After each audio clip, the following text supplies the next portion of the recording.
За сайн байцгаана уу? Бүгдээрнтний өдөр мэндийг хүргэе. За өнөөдөр бүгдээрээ хүүхдийн тархалтын талаарх сэдвээр ярилцъя. За яагаад энэ сэдвийг сонгож авсан бэ гэхээр сүүлийн үед хүүхдийн тархалт маш их бүх болчихсон. За нөгөөтэйгүр эцэг эхчүүд маань хүүхэд тарган байна гэдэг ямар хор уршигтай вэ?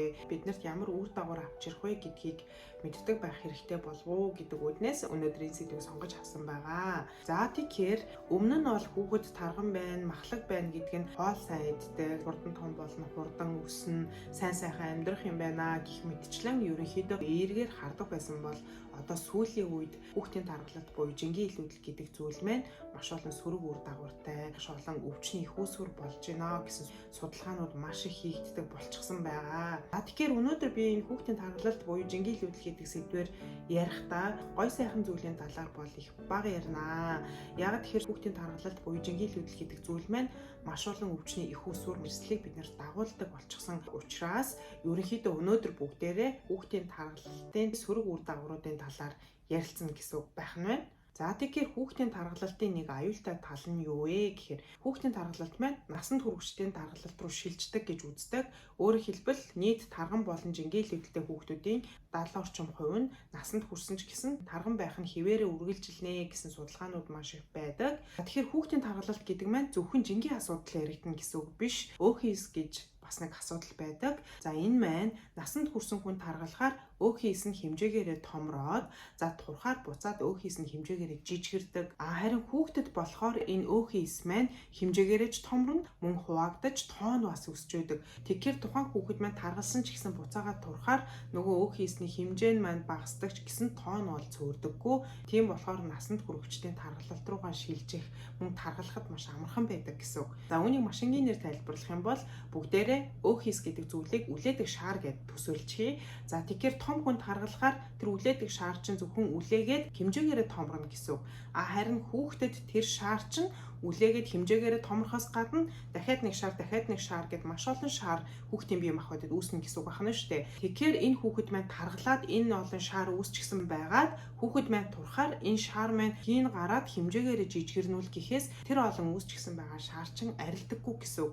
Тэгэхээр тэр хүүхэд маань таргалж агаад турсан ч гэсэндээ буцаад таргалах эрсдэл нь маш өндөр, маш хурдан байдаг гэсэн үг. За тэгэхээр хүүхдийн таргалалтыг бид нэр тоохгүй байвал хүүхдэд маань ямар өвчин үүсэх эрсдэл байдаг вэ гэхээр за би маш товчхон дурдаад явчихъя. Тэгэхээр тарган буюу жингийн илүүдэлтэй хүүхдүүд маань нэгдүгээрт элэг өөхлөх эмгэг үүсэх эрсдэл өндөртэй байдаг. За өөрөөр хэлбэл элгэнд өөх баримтлагдаад бид нар тоохгүй байх юм бол тэр маань элгийг үрвсүүлээд за цаашлаад элэгний хатууралд хүргэнэ гэсэн үг. За хоёрдугаар хэлбэрийн чихрийн шижин үүсэх эрсдэлтэй. За өөрөөр бид нар сахартай болсон гэж ярьдаг шүү дээ. За гуравдугаарт цусан дэх өөх тосны солилцоо алдагдана. За үүнийг дагаад артерийн судасны хатуурал дээчим үүсдэг. Энэ нь яг юу вэ гэхээр тухайн хүүхдийн цуснд байгаа өөх тосны солилцоо алдагдаад ирэхээр судасны хананд маань өөх тос очоод аж мажмар наалдаад тийм тов руу үүсгдэг. За тэгэхээр нөгөө судасны хан маань нарийс чихлэн гэсэн үг байна шүү дээ. Судасны хан маань нарийсаад эхлэхээр тэр голоор уусж байгаа цусны хэмжээ маань түүнийгээ дагаад багасна гэсэн үг. За тэгэхээр үүнээс улбалаад тухайн хүүхдэд зүрхний шигдээс тархины цус харуулт гэх мэт эмэггүүд бас үүсэх эрсдэл нэмэгдээд явдаг байна. Тэгээд дараагаар нь астм буюу гуурсан олон бактери үүсэх эрсдэлтэй. За мөн тарган буюу одоо жингийн илүүдэлтэй хүүхдүүдэд өсөлтийн давар ихээр ялгарснаас болоод бэлгийн божилт хугацаанаас өмнө явагдаж эхэлдэг.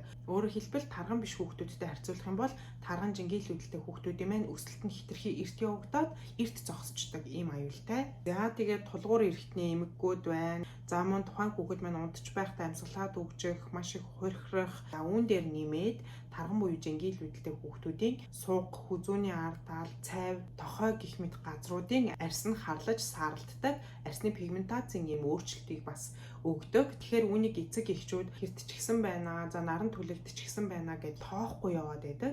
Тэгэхээр энэ маань тарган буюу жингийн илүүдэлтэй хүүхдүүдийн одоо арьсны тэр нуглаатай хэсгүүдэд ингэж бараан хилэн толб үүсдэг. За энэ маань юу гэлтэгдэг вэ гэхээр тухайн тарган буюу жингийн илүүдэлтэй хүүхдүүдийн инсулин ихээр ялгараад байгааг илтгэдэг.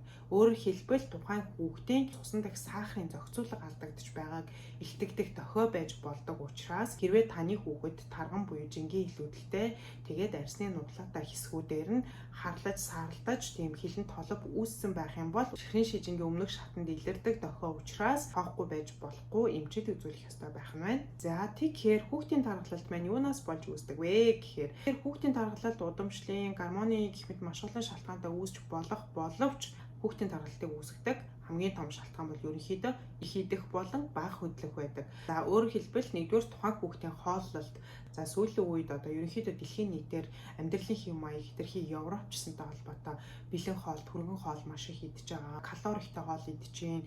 Даршилсан, лаазалсан бэлэн бүтээгдэхүүн маш их идэж байна. За хоёрдугаар хөдөлгөөний дутагдал байна. За сүүлийн үед хүүхдүүд бол хичээл хийсээр байгаад дасгал хөдөлгөөн хийх цаг зав гарахгүй. Дээрэс нь дэлгэцэн хэрэглээтэй холбоотой суух цаг нь маш их болсон. За үүнийгээ дагаад хүүхдийн тархалт болон жингийн илүүдэл маш их ихсэж байгаа. За 3 дугаарт нь удамшил байна. За өөрөөр хэлбэл тухайн жингийн илүүдэлтэй болон тархалттай хүүхдийн ээж нь юм аав нь аль нэг нь тарган байх юм бол тухайн хүүхэд тарган байх магадлал 40-60% гэж үздэг.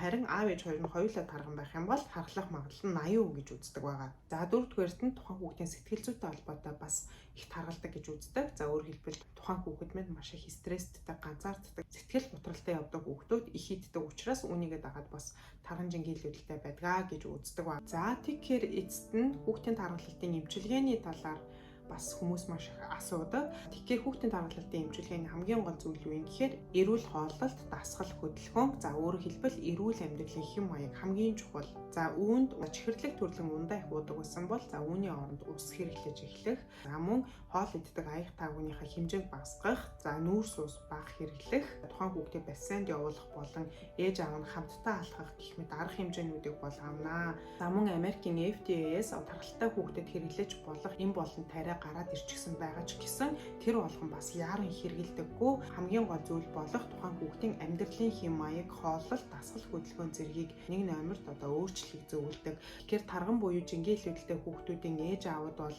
эхэндээ маш их санаа зовоод яана энэ ингээд тархлаад байна болохынсан хоолоо бойл ингэж хэлж байгаа зүйлдээ хайчдаг.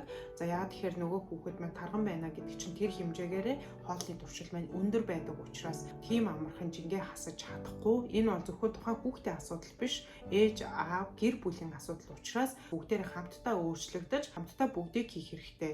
За өөрөөр хэлбэл ээж аав нь болон гэр бүлийнх нь өөртөө дуртай зүйлээ идэ дуртай ундаагаа уугаад байгаа хэрнээ тухайн тархалттай хүүхдээ чи ингэж болохгүй, чи идэж болохгүйгээд ганцхан тэр хүүхдэд хориод ээж болохгүй. Тэгэхээр тэр хүүхд минь ганцаараа үүнийг даван туулж чадахгүй. Тэгэхээр ээж аав гэр бүлийнх нь хамтдаа маш сайн хичээх хэрэгтэй. Өөрөөр хэлбэл гэр бүлээрээ эрүүл хооллож, гэр бүлээрээ хамтдаа дасгал хөдөлгөөн, бассейн, гадаа хоолой шингээж алхах энэ мэт үйлдэлүүдийг баг багаар эхэлжээж хүүхдийгээ бүгдээрээ баг багаараа жингээд асуулнаа гэсэн үг. Мөн тарган болон жингийн илүүдэлтэй хүүхдүүд бол нийгмийн харилцаанд бас хаа явсан газраа тийм ээ тоглоом тохуу болох, анги хамт олон элдв янзаар хэлэх иймэрхүү зүйлд маш их хүртэж идэг, сэтгэл зүйн бас маш их стресс, хямрал, ганцаардалтай явж идэг учраас тухайн хүүхэд маань жингээ хасахад туслах хамгийн том хүч нь ээж аав гэр бүлийнх нь байдаг байгаа шүү. Тэгэхээр хүүхдэд чи идэж болохгүй, чи одоо ингэх гээл зөвхөн чигээ дайраад ээж болохгүй. Ээж аав гэр бүлийнх нь өөрсдөөсөө эхлээд үлгэрлээд эхлэх юм бол тухайн хүүхэд маань ажмаар жингээ хасаад эхэлнэ. За тэгэхээр тархалт хийдэг зүйлдээ хүүхэд битгий хэл одоо томчууд бид нар хүртэл жингээ хасахад маш хэцүү байдаг шүү дээ. Тэгэхээр хүүхдтэйгээ хамт байж, ойр байж, маш сайн ярилцаж хамт бүгдээрээ хичээгээд дээрээс нь тухайн хүүхдийн дасгал хөдөлгөөнийг хүсгүй байгаа газар нь явуулаад хүүхдийн хүсгүй байгаа зүйлийг хийлгээд байвал мэдээж үр дүнгүй.